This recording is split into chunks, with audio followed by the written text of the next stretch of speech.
Muy buenas tardes a todos, todas. Espero que se encuentren muy bien. Ya, ahora sí vamos a comenzar. Ahí sí, me veía un poquito oscura. Ya, espero que estén muy bien. Vamos a comenzar con esta clase. Ya, vamos a reiterar algunas informaciones ahora al principio. Hola, buenas, Susana. Les voy a compartir la pantalla inmediatamente para que no nos atrasemos. Y aprovecho de comentar alguna información que nos puede haber quedado pendiente o que bueno, que es importante reiterarla para que todos la tengamos en cuenta. Ya, ahora sí. Primero, ¿cierto? La segunda evaluación ya finalizó, ¿cierto? Fue la clase pasada. El día lunes se abrió la plataforma para poder rendir, ¿cierto? Esta evaluación, que fue el día 15. La plataforma estuvo abierta hasta ayer en la tarde, en la noche, perdón. Ya, para todas las personas que no pudieron rendir esa evaluación, o quizás tienen atrasada la primera evaluación, van a tener la opción de rendirla en una fecha que se va a dar al finalizar el módulo. Ya, lo explico mejor. El día 24 tenemos, deberíamos, según la planificación, ¿cierto?, tener la última clase de este módulo. Se va a abrir, ¿cierto?, la última evaluación. Una vez que finalice ese plazo, creo que es un día lunes que terminamos. ¿Ya? Entonces, si es el día lunes, ¿cierto? La última evaluación cierra la plataforma, ¿cierto? El martes, y ya se darían desde ahí 2 días para poder rendir evaluaciones. Podría ser el miércoles y jueves de esa semana, de esa misma semana, ¿cierto? Y los horarios son aproximadamente de las 6 de la tarde hasta las 6 de la tarde del día siguiente. Ya, todavía no hay una fecha clara para este tipo de evaluaciones, porque tenemos que guiarnos por el calendario. Como les decía, fecha aproximada después de que termine la última evaluación del día 24 para poder rendir esas evaluaciones que están en espera, ¿cierto? Que no pudieron realizar por cualquier motivo, ya van a tener esos 2 días para rendir. Se les va a informar con anticipación, en el grupo también, publico, ¿cierto?, la fecha y las voy recordando también para las personas que tengan evaluaciones atrasadas. ¿Ya? Tienen la opción de optar, ¿cierto?, a la nota 7. La ponderación es la misma si la dan en ese plazo, pero la idea, ¿cierto?, es ir realizando sus evaluaciones de forma ordenada y para que no tengan después todas las evaluaciones en 2 días, ya que igual es harta información. Eso es como recordatorio, ¿cierto? Para quienes se hayan atrasado en la rendición de sus evaluaciones. Van a tener esa opción, ¿cierto? Pero como les decía, la fecha estimada es posterior, ¿cierto?, a que se cierre la última prueba del módulo. En esa misma semana es lo más probable que sea. No les puedo dar una fecha 100% segura en este momento, porque no sabemos, pueden pasar muchas cosas, ¿cierto?, dentro de las últimas clases que nos quedan, que son poquitas, ya que son estas, incluyendo estas, serían 4 clases. Ya pueden pasar muchas cosas que modifiquen el calendario, por lo que la fecha estimada es hasta el día 24. Ya, entonces ahí ya habría esas últimas 2 clases, ya vamos a tener más o menos clara la fecha en que se van a rendir este plazo extraordinario para que puedan rendir sus evaluaciones. Ya, ¿todo claro con esto? Si hay alguna duda sobre las evaluaciones atrasadas, me lo comenta. Ya por el chat también. Les recuerdo, ¿cierto?, que trato de responder estas consultas particulares de lunes a viernes entre la 1 y las 7 de la tarde. Ya si me hablan en otro horario, puede ser que no les pueda responder o me demore bastante en responderle. Ya, pero idealmente en ese horario voy a estar respondiendo. Y lo otro que les iba a comentar es que para las personas que tengan problemas con la asistencia, también me lo puedan comentar. Y quienes, por ejemplo, tengan justificación, lo puedan hacer a través del grupo. Es súper importante. Si quieren, también me pueden mandar un mensaje personal y nos aseguramos, ¿cierto? Pero lo ideal es que queden en el grupo registrado porque se nos hace mucho más fácil, ¿cierto?, para poder revisar luego la asistencia y poder justificarlo de ese modo. ¿ya? Porque igual en este momento, ¿cierto? Tengo más de un curso, entonces se me complica un poco a veces o no quiero que pase, pero puede ocurrir que a veces se me vaya algún mensaje del chat, ¿cierto? Porque llegan tengo muchos mensajes, entonces la idea es que no vayan quedando abajo, por eso es lo ideal para justificar algún retraso o alguna inasistencia, que me pueden dejar igual su nombre, ¿cierto? Dentro del grupo mucho más fácil para poder guiarme, ¿cierto? Voy revisando todos los que están en el día para poder traspasarlo. Eso era lo que les iba a comentar.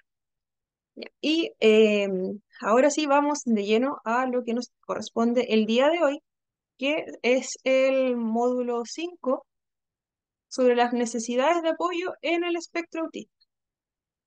Si bien hemos estado viendo en las clases anteriores algunas características propias del trastorno de espectro autista, y algunas características que se puedan repetir también o que son factores concomitantes, ¿cierto? Que acompañan al diagnóstico en sí.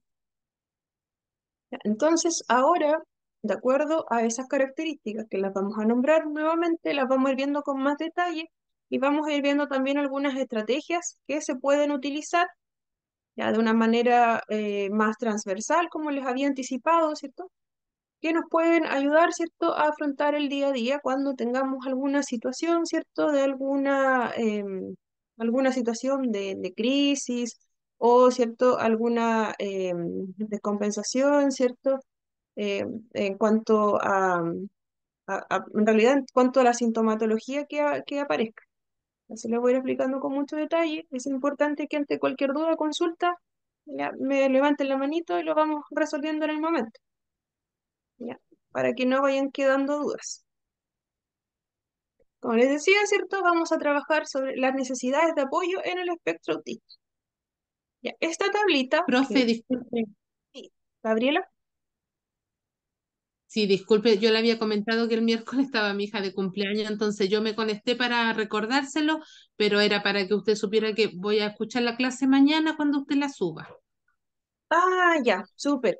Ya, es importante la clase de hoy Sí, porque vamos a ver sí, varias estrategias, ya, que igual no están dentro del documento, entonces las vamos a ir comentando. Entonces, idealmente que puedan sí, ver sí, la grabación después. Igual yo les puedo compartir algún sí, yo la documento, voy pero va a ser extra, ¿ya? me comprometo a eso, es que yo nunca falto una clase, pero justo mi hija está de cumpleaños hoy. Claro, sí, se entiende. Ya, sí, no se preocupen. En ese Ya, tipo de casos, profe, claro, es muchas totalmente gracias. comprensible. Ya, que esté muy bien, que les vaya bien. Ujú. Ya, gracias. De nada. Como les estaba comentando, esta tablita que ustedes ven en el documento, ¿cierto? Es una clasificación del manual diagnóstico, ¿ya? No sé si han escuchado hablar del DSM-5. Ya, vamos a comentar, ¿cierto? ¿Qué es este DSM-5? ¿De dónde sale esta clasificación, ¿cierto? Por los grados de ayuda que pudiese tener una persona con trastorno de espectro autista. Como ya hemos visto en las clases anteriores, los trastornos de espectro autista son trastornos del neurodesarrollo, ¿ya? Que estos afectan, ¿cierto?, el desarrollo del cerebro en sí y del sistema nervioso central. Esto puede influir a cómo una persona va a aprender, también cómo se comporta, cómo maneja las emociones, dentro de otros aspectos. Este tipo de trastornos suelen mostrar sus primeros signos desde la infancia. En el caso, ¿cierto?, de este trastorno, es caracterizado mayormente por la presencia de dificultades en la comunicación, ¿cierto?, interacción social, patrones restrictivos y repetitivos de comportamiento, intereses o actividades. Como ejemplo, dentro de las dificultades en la comunicación e interacción social, podría ser un niño, ¿cierto?, que podría tener problemas para hacer amigos porque no entiende bien las bromas o las expresiones faciales de los demás. Puede ser que quizás, ¿cierto?, se le cuestione el por qué no se acerca a estos niños, pero puede ser que para ese niño sea muy complicado entender, ¿cierto?, porque estos niños se hacen gestos o hacen ese tipo de bromas que son típicas de los niños, ¿cierto? Contarse algo que en realidad significa una cosa, ¿cierto?, para ellos, sobre todo en nuestro país, ¿cierto? y puede ser muy difícil de comprender para un niño con trastorno de espectro autista, que recuerden que para ellos el lenguaje lo más literal posible va a ser mucho más fácil de comprender.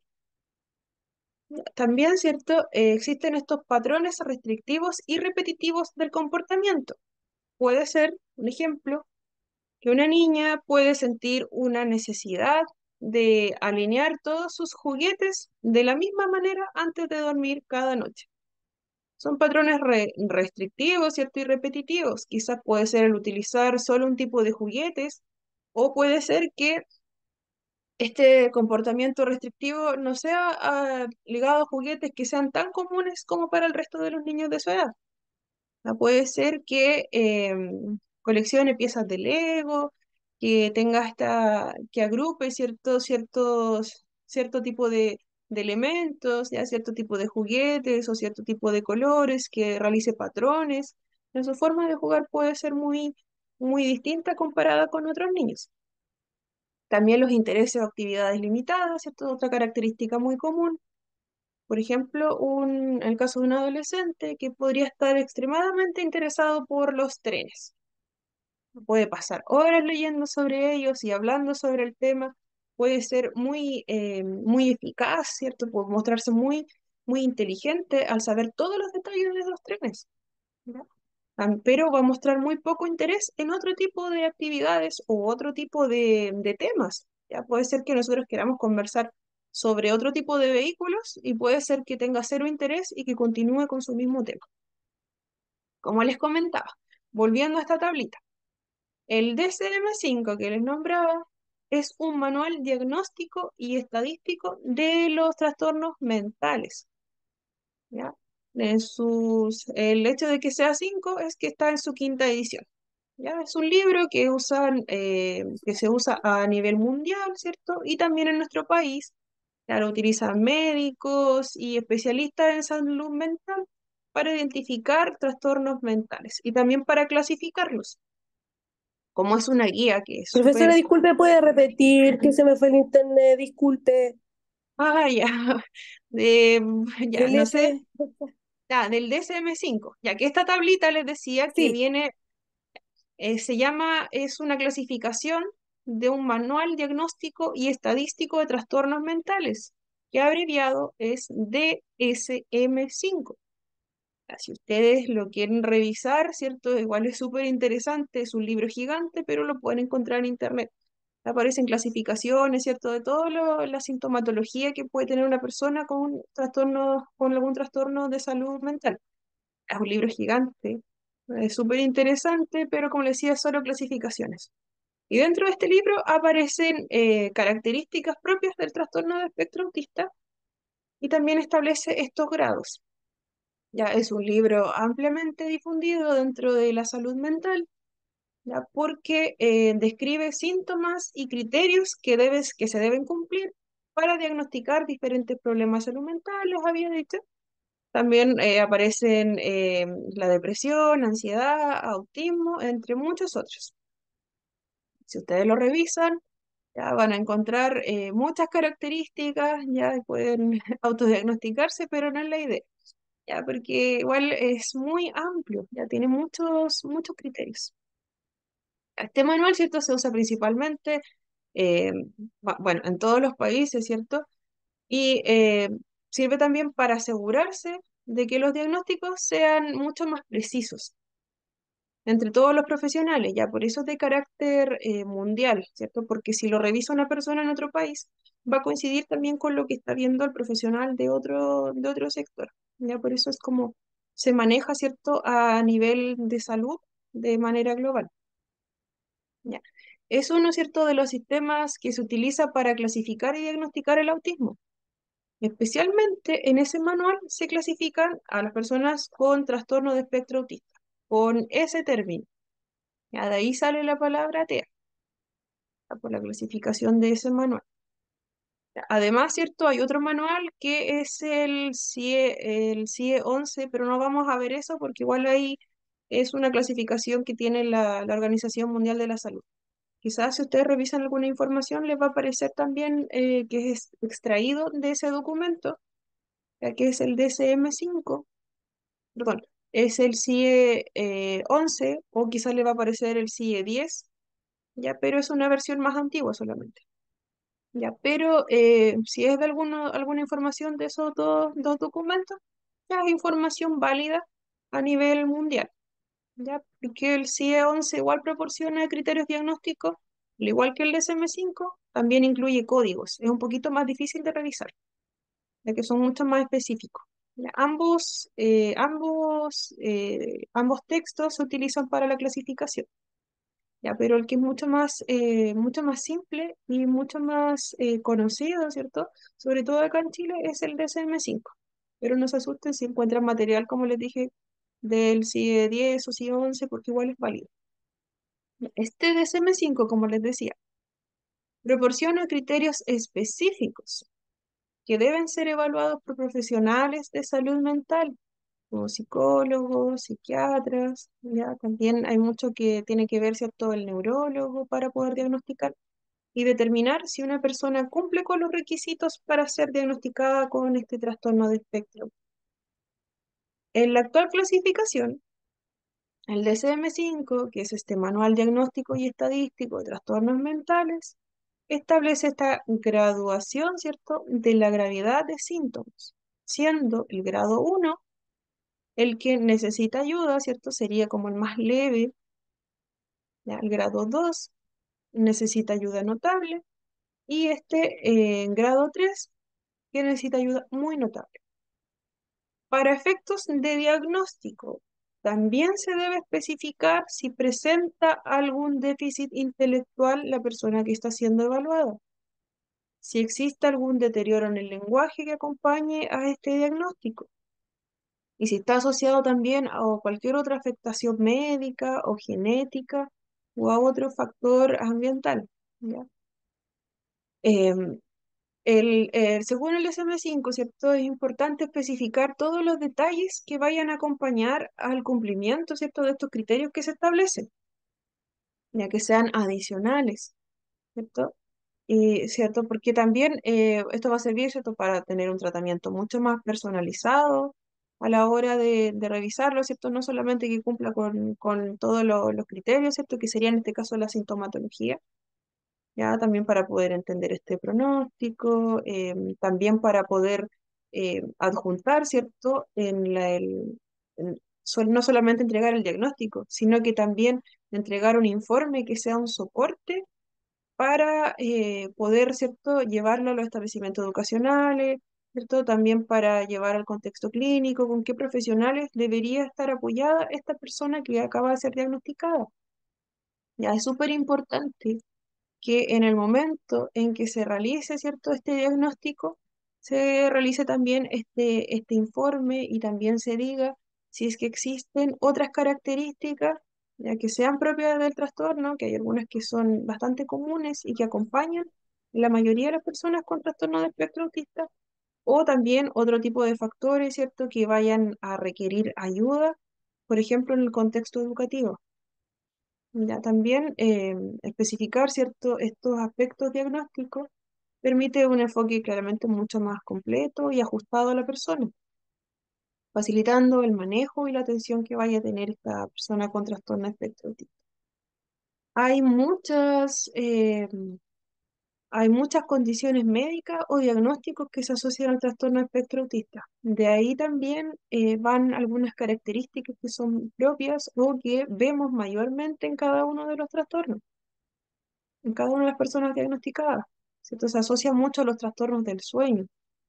Ya eso hay un incremento súper alto que va casi al 80% en estudios que son mundiales de prevalencia de, además del trastorno espectro autista, tener algún trastorno del sueño. ¿Ya? Eso igual es difícil de trabajarlo, ¿cierto?, para la familia cuando existe alguna dificultad, ¿cierto? Además de tener estas dificultades diarias, ¿cierto? Y además, ¿cierto?, tener este trastorno del sueño que va a acompañar a la patología es súper complejo para las familias de poder trabajarlo.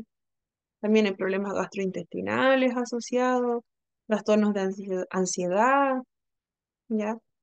Igual igual por eso mismo las recomendaciones son controlar, ¿cierto? Todo aspecto que pudiese aumentar Ya. esta ansiedad en las personas con TEA. Claudia, no sé si se activó el micrófono solamente. Ya, también puede estar asociado a algún trastorno por déficit de atención o hiperactividad. Ya vienen a ser bastante comunes, ¿cierto? Estas otras condiciones o diagnósticos que van a estar asociados al TEA. Ya, también se asocian mucho a los trastornos del lenguaje, a epilepsia en algunos casos. Ya, entonces, no nos olvidemos. Y claro, y también lo que se ve mucho, que está como muy marcado, son los trastornos sensoriales. ¿Ya? Una sensibilidad aumentada o disminuida a los estímulos como el sonido, la luz, el tacto, el olfato. Ya, existen ¿cierto? Muchos factores que se van a asociar. Por eso es importante que cuando se tenga, ¿cierto? Ese diagnóstico, también haya un informe completo de qué otro tipo de patologías o qué otro tipo de diagnóstico se sospecha que pudiese estar acompañando a este diagnóstico. ¿Ya? Porque nos va a dar muchas más herramientas para poder elaborar un plan de intervención desde el área que corresponde, ¿cierto? Si solamente se diagnostica, ya, y se va con su diagnóstico, ya por el camino nos vamos a ir dando cuenta que van a haber otros factores que van a ir influyendo en el día a día de este niño, adolescente o adulto. Ya, la relación, ¿cierto?, de este trastorno espectro autista y otras condiciones médicas que van a ser concomitantes o que van a acompañar a este trastorno espectro autista no está completamente entendida, ¿cierto? Es algo que está siempre en estudio. Ya, puede haber una combinación de factores genéticos, neurobiológicos o ambientales, como veíamos en las clases anteriores. Ya, y ahora sí, volvamos a esta tablita. Ya, voy a ir explicando con algunos ejemplos. Ya vamos a empezar con el grado 1, donde necesita ayuda. Recordemos que se vendría siendo la categoría que requiere menos apoyo. Ya, pero igual lo va a requerir, pero de una forma mucho más, eh, mucho más acotada respecto a los otros. Ya el grado 1, ¿cierto? Necesita ayuda. Dice, ¿cierto?, que en el área de comunicación social es sin apoyo in situ, aunque presenta alteraciones significativas en el área de la comunicación social. Podría ser que un niño necesita ayuda para iniciar una conversación con otros niños en el parque. Puede ser que este niño o niña no sepa cómo unirse a un juego o cómo compartir sus juguetes. Ya. En este grado 1, donde necesita ayuda, la dificultad puede no estar tanto en el participar, sino que va a ser más significativo en el cómo me acerco, cómo inicio, y si la respuesta, ¿cierto?, de los pares o de las personas que están, por ejemplo, en un contexto de juego, ya va siendo acorde, ¿cierto? Se adapta un poco a las expectativas y a las habilidades de este niño, puede ser que sí desarrolle una, una comunicación, ¿ya? O puede que la desarrolle con dificultad, pero sí va a requerir un poco de apoyo, ¿cierto?, por parte de las personas que lo esté acompañando. Ya no va a ser la conducta neurotípica que vemos, ¿cierto? Sobre todo en los niños más pequeños que ven a los demás jugando, alguien le dice ven a jugar y el niño va y comienza como si se conocieran de toda la vida. Ya acá va a requerir, ¿cierto?, que otra persona lo pueda guiar un poco más para poder interactuar, pero sí lo va a poder realizar, ya siempre y cuando el grupo o el otro niño o los otros niños, ¿cierto? Puedan, ¿cierto?, ser respetuosos, puedan acoger, ¿cierto?, a este otro niño, ¿cierto?, que está buscando ¿cierto?, va a interactuar con ellos. Sobre el comportamiento restringido y o repetitivo, en el grado 1 existe una interferencia significativa en al menos un contexto. Por ejemplo, ¿cierto? Podría ser un niño que prefiere jugar siempre con el mismo juguete o realizar la misma actividad, ¿cierto? En lugar de explorar nuevas opciones. Ya puedes insistir, ¿cierto?, en querer siempre la misma rutina. ya siempre quiere seguir como la misma rutina, ya, ese sería como el ejemplo, ¿cierto? Existe esta interferencia, ¿cierto? Pero va a ser, al menos en un contexto, podría ser este niño que siempre interactúa con un tipo de juguete, ¿cierto? Y que tiene este tipo de juego que es un poco más solitario, ¿ya? Pero logra desarrollar su tipo de juego. ¿Ya? Lo puede hacer, pero va a ser siempre como, va a ser, ¿cierto? Un poquito más guiado, ¿cierto? Al estar un poco más solo, ya al que le cuesta, ¿cierto? Em, Cambiar esa rutina de comportamiento que ya tiene. En el grado 2 se necesita una ayuda notable. Aquí va aumentando un poco la dificultad. En cuanto a la comunicación social, existe un marcado déficit con limitada iniciación o respuestas reducidas o atípicas.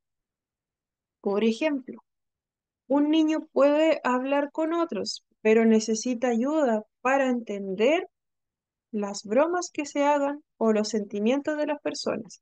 Acá la ayuda va a ser mucho más importante para que pueda interactuar. En el anterior, ¿cierto?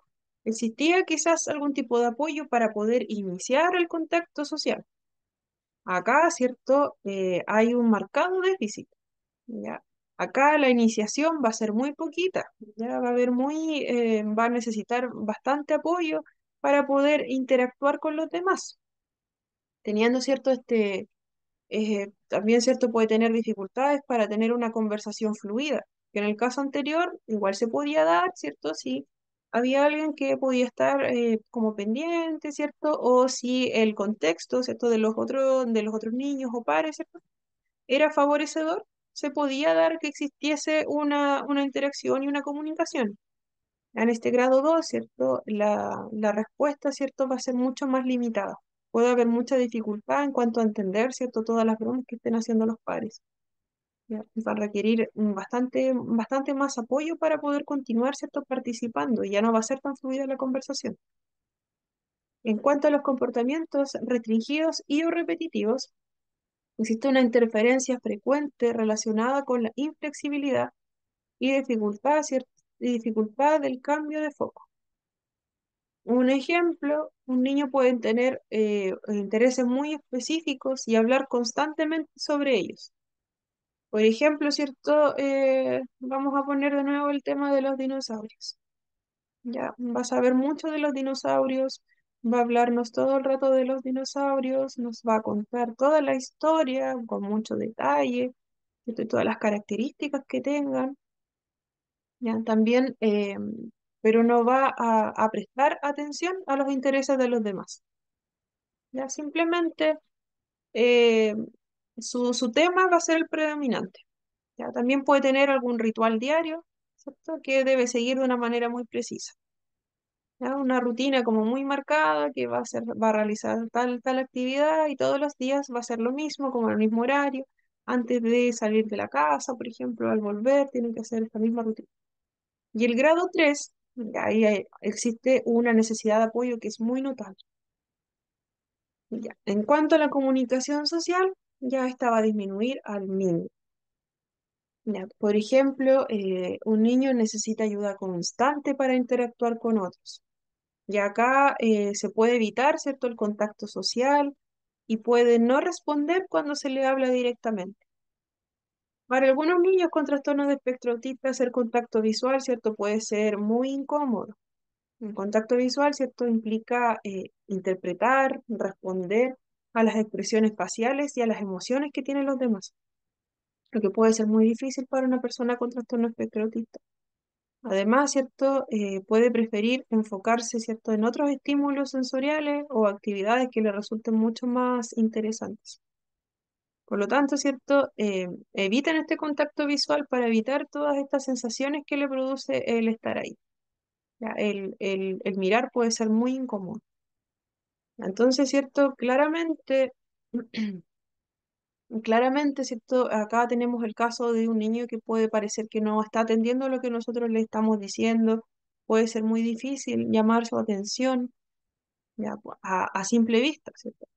No sabemos si realmente nos está poniendo atención, porque puede ser que no nos responda o no nos responda directamente, no haga contacto visual, ¿cierto? Puede evitarnos. A simple vista puede parecer eso. En cuanto a los comportamientos restringidos y o repetitivos, existe una marcada interferencia en la vida diaria. Ya puede ser muy inflexible y también pueden haber dificultades por el cambio y el foco de atención. Ya, esto puede ser, ¿cierto? Que el niño puede estar mucho más enfocado en comparación a los demás grados en su propio interés. Ya, en este caso, en el grado 3 no muestra interés en nada más, es solamente su actividad, ya, solamente su tipo de juego. Ya pareciese que no nos prestara atención, pareciese que no nos escuchara, ya pareciese que está totalmente en su mundo. Ya puede tener estos comportamientos repetitivos que van a ser mucho más intensos. También puede existir cierto algún tipo de balanceo corporal. También puede golpear objetos. También eh, puede ser que se vea cierto que su tipo de juego va a ser solo balancearse. Ya va a estar muy limitado el contacto que tenga en cuanto a lo social y también en todo tipo de interacción mayoritariamente. Ya va a interferir significativamente en todas las actividades diarias que se puedan realizar o que realizaría, ¿cierto?, un otro niño de las mismas características, de la misma edad. ¿Ya? Esta tabla, ¿cierto?, nos muestra que los síntomas de trastorno espectro autista pueden manifestarse en diferentes grados, ¿cierto?, diferentes gravedades, desde necesitar una ayuda muy leve hasta necesitar ayuda muy notable en los aspectos de comunicación social y el comportamiento. A las manifestaciones clínicas pueden cambiar con la edad, ¿ya? Pueden haber variaciones de una edad a otra siempre y cuando, ¿cierto?, se vaya apoyando, hay algunas técnicas y algunas estrategias que van a ir apoyando el desarrollo de algunas habilidades en cuanto a la comunicación, ¿cierto? Y en cuanto a esta restricción, ¿cierto?, que al final lleva al no compartir, ¿cierto?, con el medio. Ya siempre y cuando, ¿cierto? Se pueden trabajar, pero también va a depender mucho de con quién se está trabajando, de cómo lo vamos a hacer, si solo lo vamos a hacer en un contexto. Lo ideal es que se pueda trabajar todo tipo de actividades, ¿cierto? En más de un contexto, que se está trabajando en el colegio, también se trabaje en la casa, también se trabaje en terapia, ya que vaya como en la misma línea, y ahí ya los resultados pueden ser más favorecedores. Ya cuando solo se trabaja en un contexto, ¿ya? Y si es un caso, ¿cierto? Un grado requiere, por ejemplo, una ayuda muy notable, los avances no van a ser tan significativos como cuando se trata de generalizar, ¿cierto? Las conductas en distintos contextos, ¿ya? También puede ser que estos síntomas no sean tan evidentes hasta que, por ejemplo, el niño o niña vaya creciendo o tenga que enfrentarse a otro tipo de entornos o el mismo entorno tenga demandas que sean más altas. ¿Ya? ¿Cierto? No va a ser igual a un niño que está, ¿cierto?, en la etapa preescolar. Ya las demandas que tiene son muy distintas. Igual el contexto, ¿cierto?, facilita que puedan, que no estén tanto tiempo, ¿cierto?, en un espacio que sea tan estructurado, ¿cierto? Como ya es la educación básica. Ya puede ser que no tenga mayores dificultades este niño o niña, ¿cierto? Al encontrarse en una etapa preescolar, pero puede ser que recién se vengan a notar estos signos cuando esté en un aula escolar, ¿cierto? Donde tenga que estar esta cantidad de tiempo determinada dentro del aula, ya donde vea a más compañeros, ¿cierto? Donde exista muchas más personas dentro de una misma sala, por ejemplo. Ya, entonces ahí ya puede comenzar a verse, ¿cierto?, algunos primeros signos, si es que no fueron vistos antes. ¿Ya? Entonces, ¿cierto? También puede ser que no sean vistos estos primeros signos y síntomas en niños, ¿cierto?, con una buena capacidad intelectual y que tengan un lenguaje que esté muy conservado, que suele pasar mucho en el caso de las niñas con TEA. Ya pasan muy desapercibidos los síntomas, ¿cierto? Sobre todo si la afectación no es tan notable y se adaptan, ¿cierto? Su lenguaje no muestra signos, ¿cierto? De tener algún tipo de trastorno.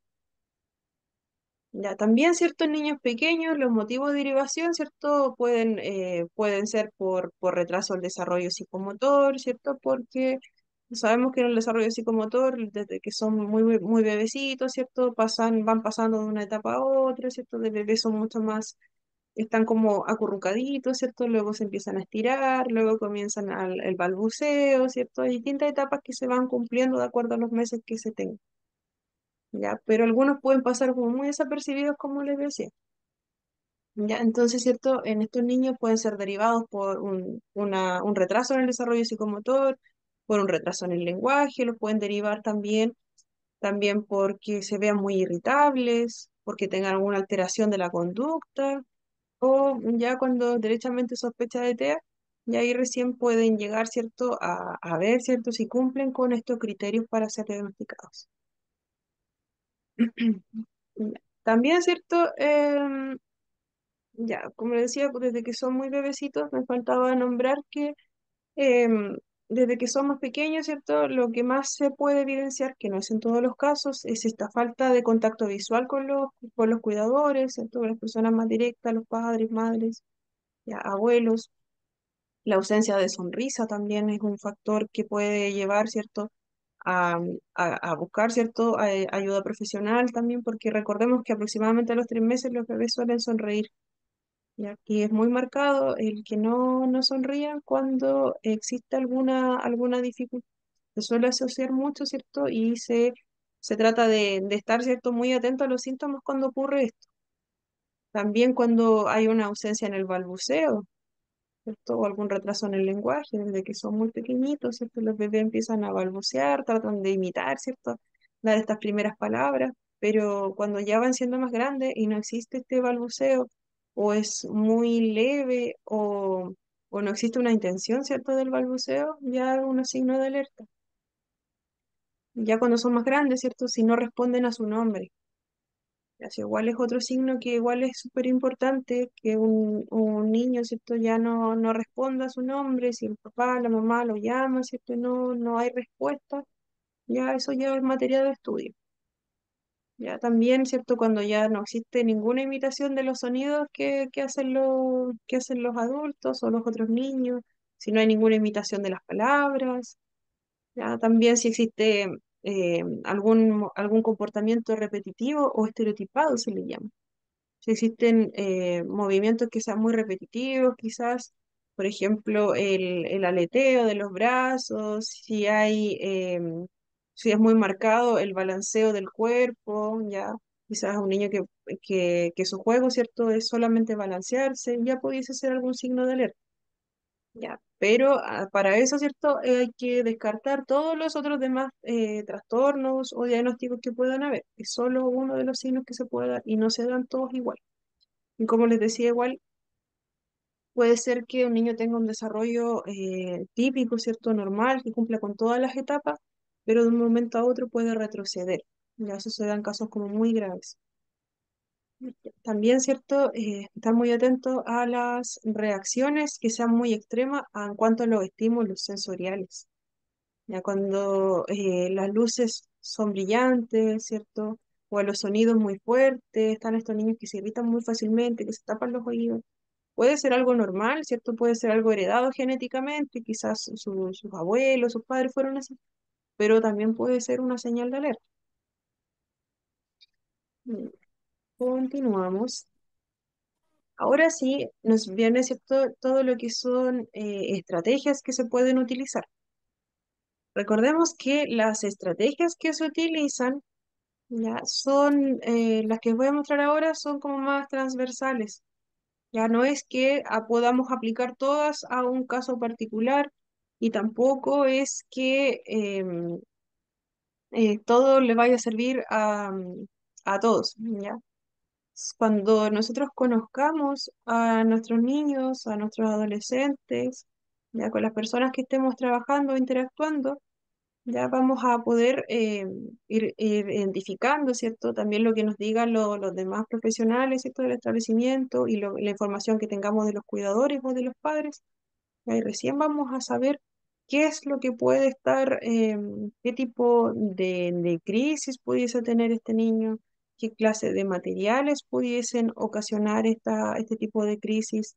Y ahí recién, ¿cierto? Ver qué estrategias se van a utilizar. Ya no podemos generalizar en cuanto a todos.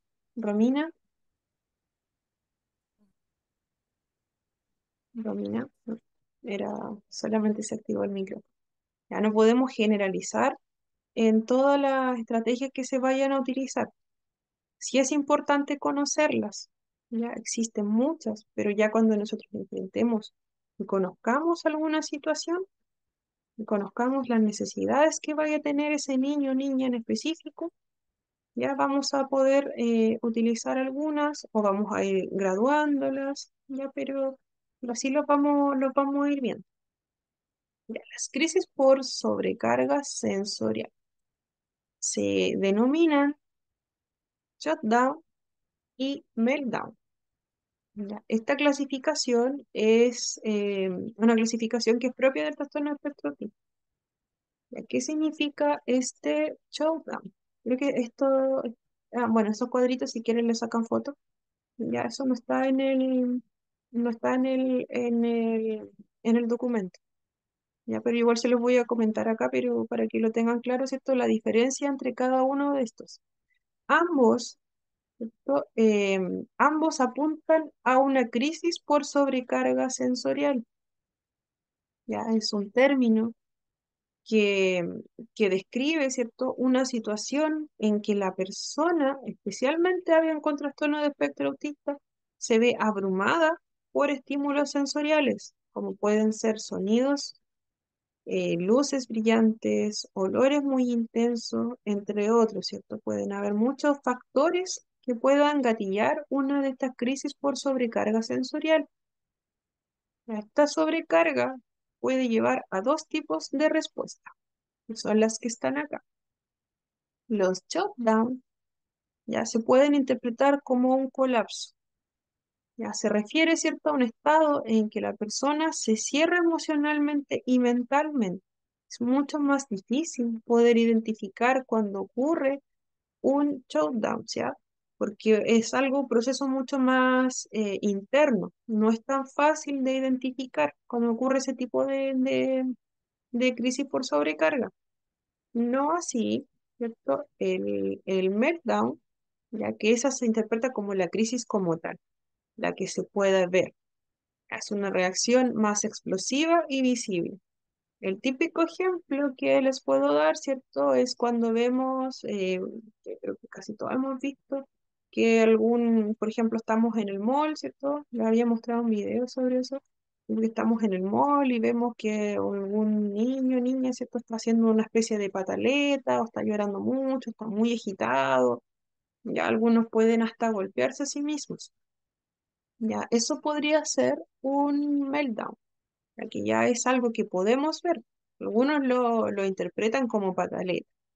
Ya acá, si no conocemos, ¿cierto?, qué puede estarle pasando a ese niño o niña, ya no podemos simplemente decir que es una pataleta. Ya puede haber muchos otros factores detrás. Ya, si bien pueden existir esta suerte de pataletas, ¿cierto?, que también se dan por factores de crianza, puede ser, también no podemos descartar que pueda ser una sobrecarga sensorial, sobre todo en lugares donde hay mucho estímulo. Ya, sobre todo en lugares como les decía, como una tienda, el mall, supermercado. Ya, si vemos alguna situación así de repente, ya no nos cerremos y no pensemos que es solamente una pataleta. Pueden haber muchas cosas detrás, ¿cierto? Así que em, también dentro de los establecimientos educacionales ya, deberíamos contar con la información de qué puede estar ocasionando esta crisis. Ya. Si aún no conocemos bien a nuestros estudiantes, aún no tenemos los antecedentes, ya es súper difícil saber qué es lo que puede estarle pasando. No, pero igual le puedo decir qué hacer en este tipo de casos donde no tenemos mayor información. Pero es súper importante no desconocer, ¿cierto?, que pueden existir estas crisis que van a ser, ¿cierto?, como el meltdown, que va a ser mucho más visible, ¿cierto? Veámoslo como una pataleta. Y también puede existir este shutdown, que va a ser este estado donde la persona ya no nos va a dar mucho indicio de qué puede estar pasando, pero va a estar en una crisis interna. Igual puede ser un poquito más complejo porque es difícil darnos cuenta de qué es lo que le está pasando y cómo atender, ¿cierto? Ya, pero no olvidar, ¿cierto?, que esta sobrecarga ya va a ser por estímulos sensoriales. Que recordábamos, ¿cierto?, lo que era sensorial, ¿cierto? Que recordemos siempre que y pensemos que todas las personas somos como muy sensibles, ¿cierto? Que seamos hipersensibles, pensemos siempre en eso, y que todo estímulo que nosotros hagamos que llegue a nosotros puede sentirse muy intenso en esa o esas personas, viéndolo de esa forma. Ya, como le decía, ¿cierto? El shutdown, el primero que nos aparece acá, ya se refería, ¿cierto?, a cerrarse mucho más emocionalmente. La persona puede parecer apagada, desconectada emocionalmente o puede parecer muy distante. ¿Ya? Puede ser alguien que prefiere aislarse cuando ocurre este colapso. ¿Ya? También busca, ¿cierto?, reducir la estimulación sensorial al mínimo.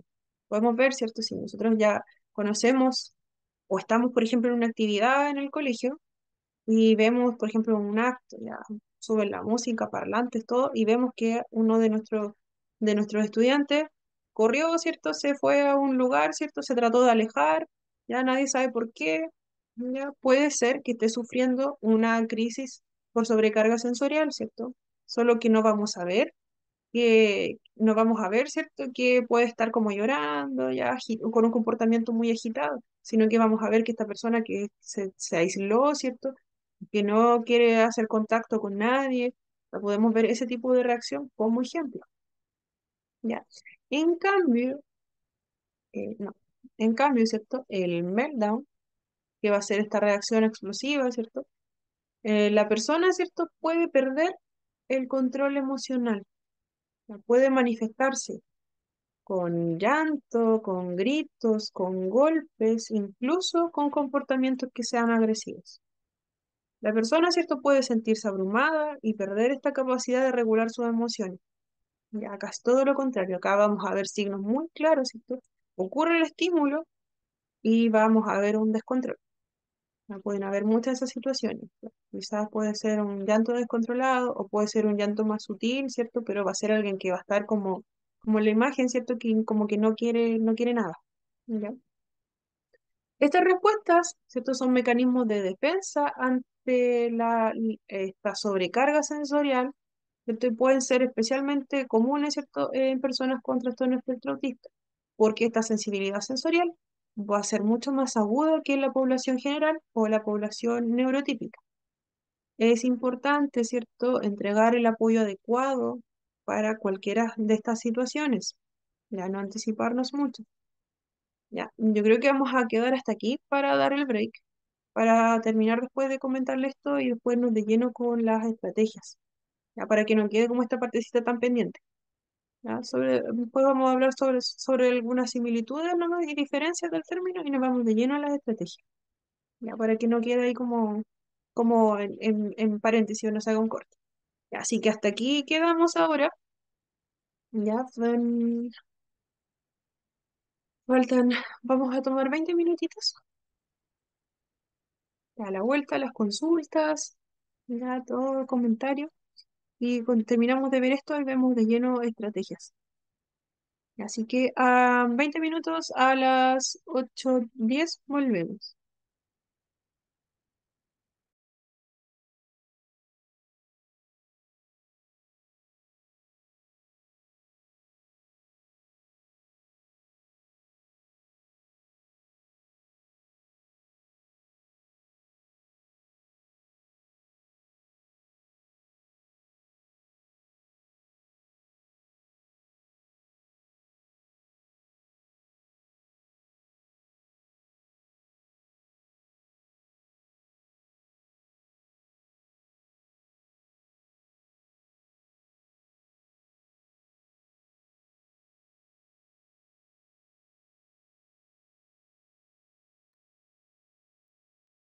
Ya estamos de vuelta. Acá nos quedamos. Ya, nos habíamos quedado, ¿cierto? Estas, en estas crisis por sobrecarga sensorial, que eran las shutdown y meltdown, ¿ya? ¿Cierto? Recordando que las shutdown, ¿cierto? Son un colapso que es mucho más interno, que no es tan fácil de reconocer, ¿ya? Es más que nada que la persona se cierra emocionalmente y mentalmente, y lo contrario, ¿cierto? Meltdown ya es una fase que pudiese verse como una pataleta, como lo decía, ya puede ser mucho más visible, ya puede ser de carácter explosivo, incluso llevar, ¿cierto?, a golpear quizás, a golpearse a sí mismo o a golpear algún objeto. Ya dentro de las similitudes de ambos conceptos, ¿cierto?, es que tienen relación con la sobrecarga sensorial. Tanto el shutdown como el meltdown van a estar relacionados con esta sobrecarga sensorial, o con un exceso de estímulos o quizás estímulos que sean muy fuertes para esta persona. Ya puede ser que para el resto pasen súper desapercibidos, ¿cierto? Pero como va a haber una dificultad en el procesamiento sensorial, para ellos van a ser mucho más intensos, van a ser el doble, el triple, mucho más intensos que para una persona que tenga las mismas características, la misma edad, ¿cierto? Pertenezca al mismo curso. ¿Ya? ¿Cierto? En ambos, la persona se va a ver abrumada por los estímulos del entorno. ¿Ya? La respuesta a la sobrecarga, ¿cierto? En ambos van a haber respuesta a la sobrecarga sensorial, ¿ya? Y puede ocurrir, ¿cierto?, en personas con trastorno de espectro autista. En cuanto a las diferencias, ya como vimos, la naturaleza de la respuesta va a ser distinta. En el shutdown, ¿cierto? Implica un repliegue emocional y mental. ¿Ya? Va a ser mucho más interno lo que está pasando esta persona. Ya pueden haber signos como que la persona, ¿cierto?, se aleje del estímulo, se vuelva mucho más retraída, tienda a aislarse, pero no va a ser tan evidente a simple vista, ¿cierto? O para una persona que no conozca tanto la situación particular de este niño, niña o adolescente o adulto. Mientras, ¿cierto?, que en el meltdown involucra, ¿cierto?, una explosión emocional que va a ser mucho más visible para todos los espectadores. En cuanto al comportamiento que es observable por todos, ¿cierto? Durante el shutdown, la persona puede parecer desconectada, ¿cierto? Distante, apagada, ¿cierto? Buscando, ¿cierto?, siempre reducir esta estimulación sensorial, mientras que en el meltdown, que vendría siendo como la reacción contraria, la persona puede exhibir comportamientos mucho más visibles, ya puede llegar a ser agresiva, pueden haber gritos, puede haber agresión. En cuanto a lo emocional, en el shutdown, ¿cierto? La persona puede experimentar una sensación de apatía, ¿cierto? Del no querer hacer ningún tipo de actividad, ningún tipo de acción. Ya puede tener alguna forma de desapego emocional, ¿cierto? En cambio, en el meltdown, la persona puede sentir sensaciones y emociones mucho más intensas y puede llegar a perder el control. Ya recordemos que en el meltdown el tipo de crisis va a ser mucho más visible por todos. ¿Ya? Entonces va a ser más fácil de identificar. Pero si no conocemos la naturaleza de lo que está pasando, va a ser muy complicado también reducir los estímulos. Sobre la duración y la recuperación, los shutdowns, ¿cierto?, pueden durar un poco más de tiempo, ya la recuperación puede ser un poco más gradual. Ya mientras que los meltdowns, ¿cierto?, que son estas crisis visibles, ya pueden ser mucho más breves y la recuperación, ¿cierto?, puede variar de acuerdo de la intensidad que haya tenido. Ya, como les había comentado, ¿cierto?, forma de resumen, ambos, ¿cierto?, ambos conceptos son formas de autoprotección de la persona, formas que tiene el cuerpo para manifestar, ¿cierto?, que no puede más con estos sobreestímulos. El show de acierto puede ser mucho más difícil de identificar, ya, pero no significa que sea menos importante y que no requiera de atención, ¿cierto? De retirar, ¿cierto? Estos estímulos y tomar acciones. ¿Ya? Em, En cambio, el meltdown, ¿cierto? Puede significar, ¿cierto? Una pérdida temporal de las habilidades básicas. ¿Ya? También es importante, ¿cierto? Que se pueda identificar y poder aislar, ¿cierto? Si es que esto es por una causa sensorial o si es una rabieta por comportamiento. Ya es importante el saber identificarlo, pero el saber identificarlo recién lo vamos a saber cuando tengamos, ¿cierto? Algún caso, algún niño o niña presente y cuando también tengamos mayores antecedentes. Ya, porque es muy difícil, ¿cierto?, encontrarse con una situación, con algún niño, por ejemplo, en cualquier contexto, en la calle, ¿cierto?, identificar si es una pataleta o si es algún tema sensorial. Ya, como simples espectadores no vamos a poder identificarlo a simple vista. Respecto, ¿cierto?, a las estrategias y herramientas, vamos a tener presente que ya, es importante identificar el detonante y eliminarlo. Ya, es recomendable, ¿cierto? Cuando se produzca, pensemos, ¿cierto?, en un contexto de aula, de colegio, ¿cierto? Donde existen un montón de estímulos que podrían estar afectando el procesamiento sensorial de este niño o niña adolescente. Ya es importante, ¿cierto?, tener presente los cambios que se pueden producir a nivel ambiental para prevenir y para también adaptar, ¿cierto? Y también adecuar el contexto y el ambiente de las personas con autismo. Ya, primero, ¿cierto?, es identificar este detonante.